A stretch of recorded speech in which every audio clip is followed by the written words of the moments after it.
Arabiyaa majlisii akkamitti hojjetamaa? Maalirraa hojjetamaa? Kaareen akkamii? Kaaree tokko jechuun maal jechuudha? Kaareen tokko birrii meeqa? Yeroo ammaa kana namoonni jettanii viidiyoo kana daqiiqaa 10 qofaa wanta birrii guddaa yeroo ammaa kana Arabiyaa majlisiin birriin isaa xiqqoo ol jedheera.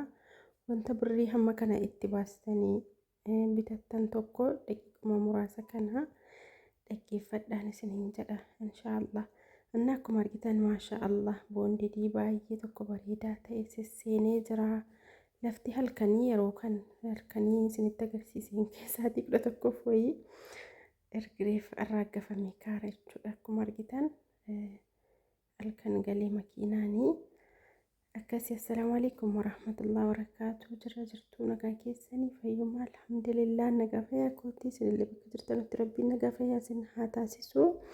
Viidiyoo koo laayikii godhaa, namoonni laayikii godhaa jirtan galatoomaa ulfaadhaa.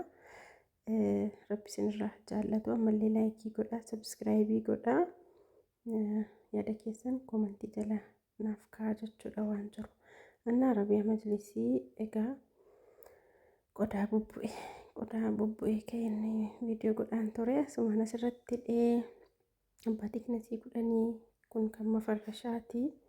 Kan isin mafarrashaadhaaf firaashiif tiraasiisaa ajajattanidha jechuudha. Akkasii maashaallah egaa namoonni baay'een ajajattanii xiqqoo lafa kaa'attu bootaan nama rakkisa jechuudha. Biyyaansi ji'a 2-3 sanaa ol nama rakkisaa. Inshaallah qodaa keessanii asumaan akka fudhattan isiniin jedha. Akkuma argitan as biratti immoo hojjetamaa jira. Akkuma isinitti meeqaan Arabiyaa majlisii duraan jalqaba irratti eeyyan tajaajii keessan fuudhee nama isin harkaa fuudhee naman amanutti kennee hojjechiisaan ture. Sanallee gilsiidhuma isaa baasee isinitti himeen akkas jedheen isinitti himee haala sanaan tajaajii keessan isinii gaggeessaan ture. Durii gaanii tureera.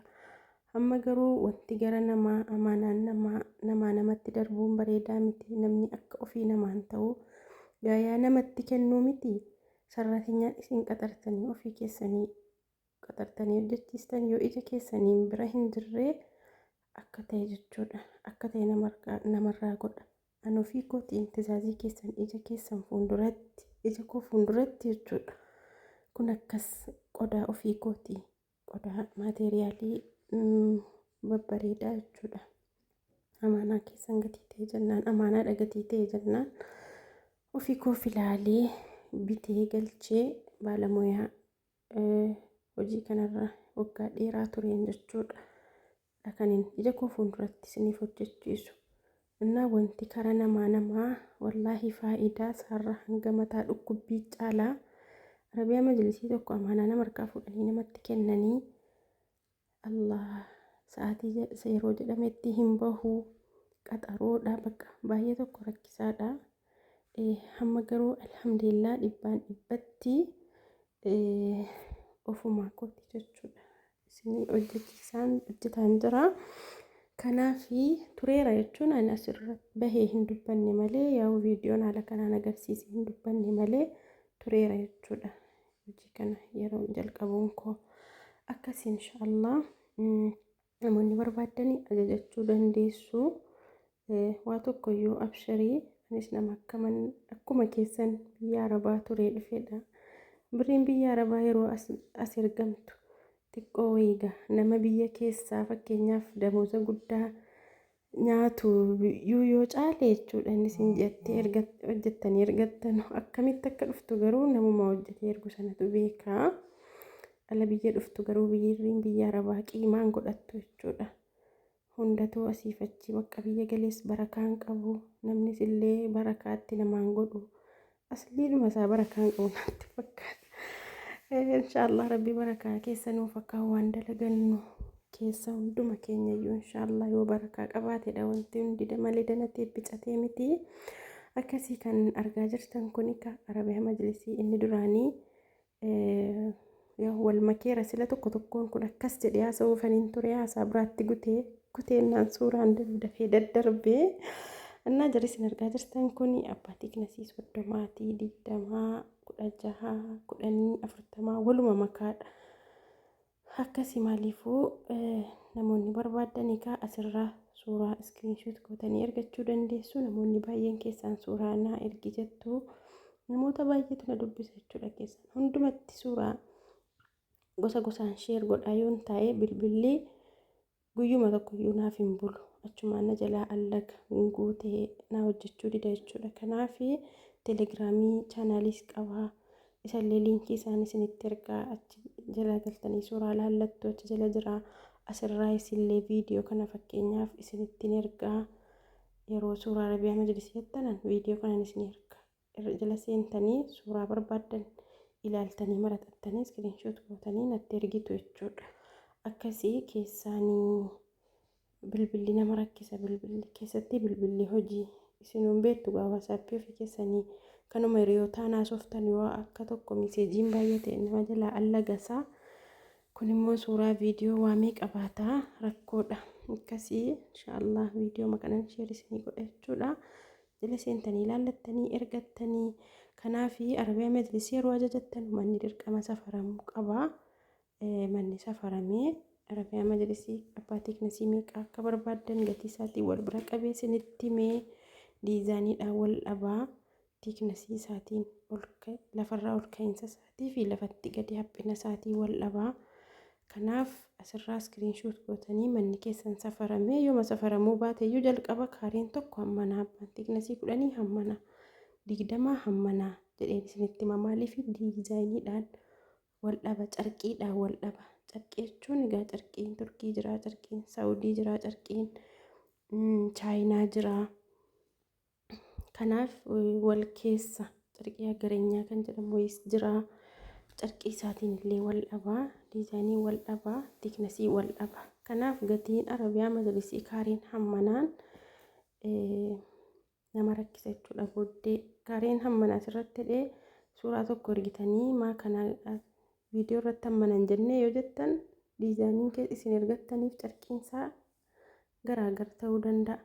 Kanaaf inshaallah waan isin as keessaa ilaaltanii filattan irratti murtaa'a jechuudha gatiinsaa.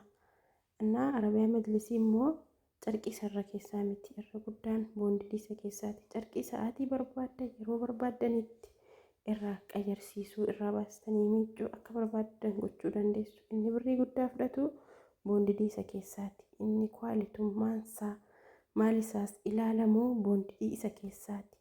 Carqiin fakkeenyaaf jireenya biyya keenyaan beektu yoo bicate waggaa nama qulqullinaan eeggate isayyuu waggaa yoo taa'e qulqullina isaatiinsaa sanaa achi ni xurataa. Yoo silaansaa haala itti bahee miiccamuun isinii hojjetame itti baastanii miiccattu mana keessanitti baay'ee tokko salphaadha. Yookiin immoo carqii sana baalamaadhaan itti baastanii miiccuus ta'ee carqii biraas itti qayyaruu ta'e itti qayyartu jechuudha. Akkas inshaallah. Kanaaf namoonni egaa barbaadanii kana yeroo darbe viidiyoo isaa isinii gadhiiseen ture. Kunillee abbaa teeknisii 10ti. Abbaa teeknisii 10tti osoo qirtsiin hin baane bareedaadha. Maaliif hin murama yeroo qirtsii yeroo ba'u boondidiin kun muramee ka'ee qirtsiin itti bahee carqiin ala hodhamu jala galfama. Abbaan teeknisii 10 immoo yeroo qirtsiin itti baatee muramtu hin haphatti jechuudha. Argitaniiti firaashii.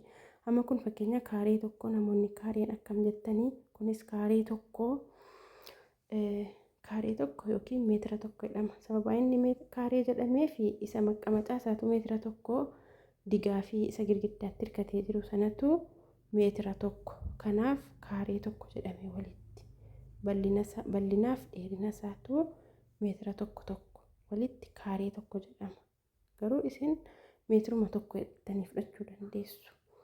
Akkas inshaallah. Kunis akkuma argitan kunis kaaree tokko yaa'u silkiitu irraa butamee suuraan kaafame malee. Inni itti aanu kun kaaree 3 kun kaaree 4 jedhaman itti aanu kun dheeraan sun kaaree tokko bakkee lakkoofsatti godhe sun kaaree 2 jedhama. Siin bukkee sun kaaree 1 jedhamti. Walitti kaaree 4. Kaaree 4 yookiin meetira 4 jechuun hamman.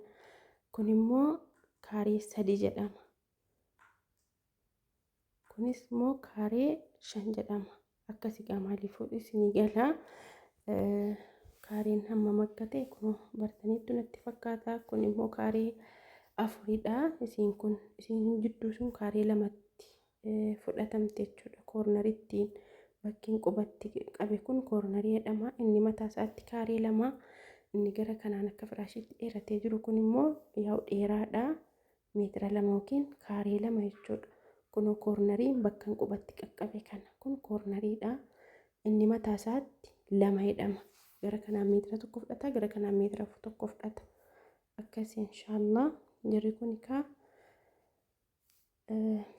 kaaree inni kun immoo kaaree 6. Isiin kun kaaree 3 yookiin meetira 3 jedhamti. Kun immoo kaaree 10 yookiin meetira 10 jedhama.